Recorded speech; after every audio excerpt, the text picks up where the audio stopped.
तर हॅलो मित्रांनो, माझ्या चॅनलमध्ये तुमचं खूप खूप स्वागत आहे.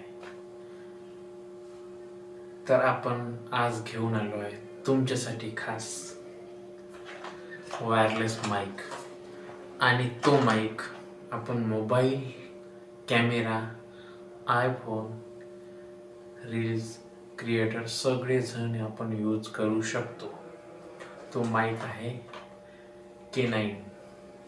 K9 mic. बेस्ट माईक आहे बजेट सेगमेंटमध्ये, जो हर रील स्टार असो की क्रिएटर्स असो की कोणतंही काम असो, जिथं आपल्याला व्हॉइसचं काम आहे तिथं हा माईक बेस्ट आहे आपल्यासाठी. आणि तोच आपण आपल्या व्लॉगसाठी आपण अमेझॉनवरून ऑर्डर केला आहे.